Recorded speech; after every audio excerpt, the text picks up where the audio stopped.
is up, everyone? It is Rachel. Welcome back to my channel.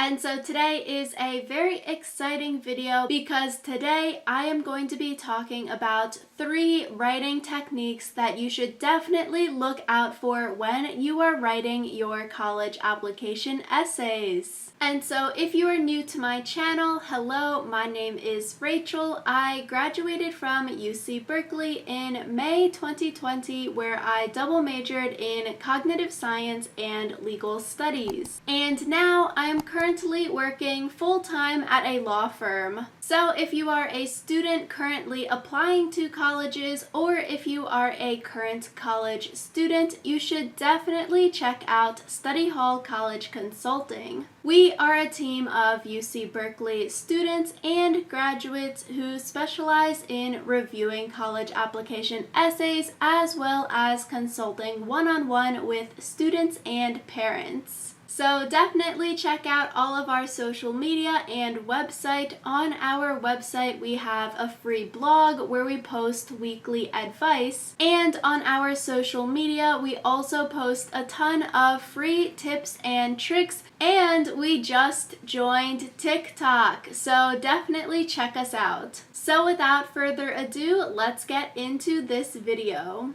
So the first writing technique you want to employ when drafting your college application essays would be to be descriptive in your writing. And so with Study Hall College Consulting, I have reviewed numerous college application essays. Common mistake amongst these essays is that students are not being descriptive enough with their writing. So in an essay, you might write about some club that you founded or group that you're a part of, but then you never mention, oh, what do you do in that group? What is this group? Like any more details besides the name of the club, which sometimes the name of the group doesn't even correlate to the mission or the goals of the group. And so this is a thing that if you have like parents or a school counselor or a friend review your essay, this is something that is commonly missed because people in your day-to-day life, they know you, they probably have heard of this club or organization before, so it doesn't really need description in their eyes. But when you have someone else who doesn't know you read the essay, they might be like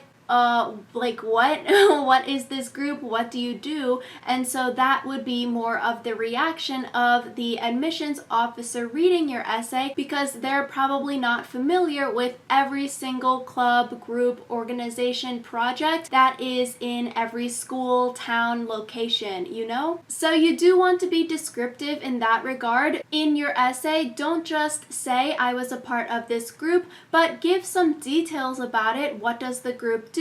What are some projects that maybe you did with the group? And with being descriptive, you really want to quantify your information. So this is not just for the college application essays that you're writing, but for the like extracurricular section that you're filling out, or even short answer essays, you still want to be descriptive, and quantifying your information would be like giving concrete details and giving numbers in your explanation of things. So for example, if I was writing an essay about being a resident assistant, an RA, that is probably a common job that many people know about, and so you would think, oh, I don't really need to explain it. Similarly, if you're writing about something like student government or debate, those are common things, but it is still better to give some explanation about what you did as a part of that organization. So for me as an RA, I wouldn't really just say, oh,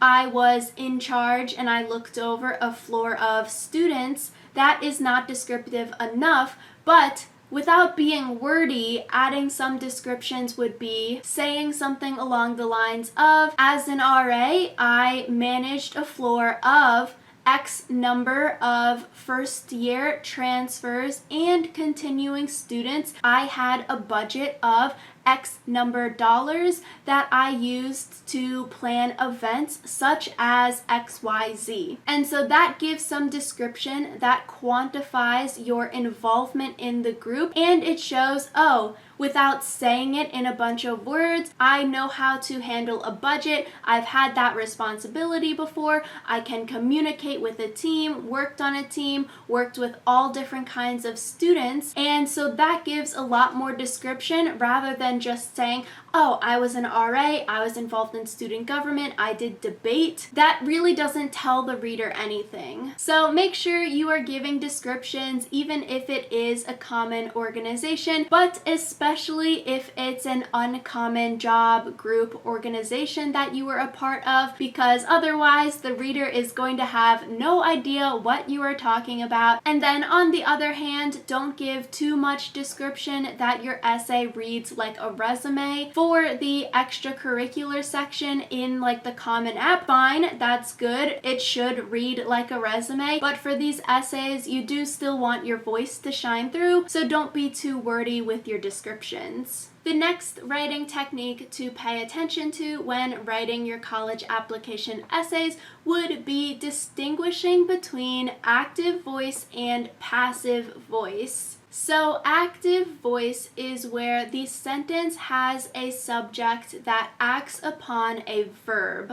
And then on the other hand, passive voice is where you have a sentence where the subject is a recipient of the verb's action. So basically, active voice, you have the subject first, the verb after. An example sentence of active voice would be, I led the weekly student government meetings. On the flip side, you could have that same sentence in passive voice, weekly student government meetings were led by me. Another sentence example with active voice would be, my teacher told me that I was elected president. On the flip side, again, the same sentence with passive voice would read, I was told by my teacher that I was elected president. So just listening to those sentences, even if you didn't know what active voice and passive voice meant, you can see how the active voice sentences sound a lot stronger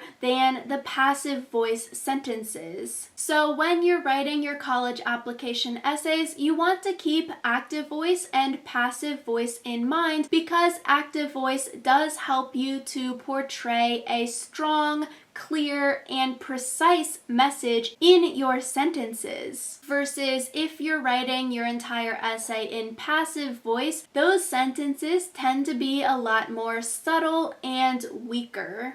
And finally, the last technique that you should look out for when writing your college app essays would be that you do not need to follow your typical standard 5-paragraph essay structure that maybe you were taught in high school. So at least for me in high school, we were taught for any essay that we're writing, research paper, it should be 5 paragraphs. You have your introduction, which includes your thesis, and then you have 3 body paragraphs.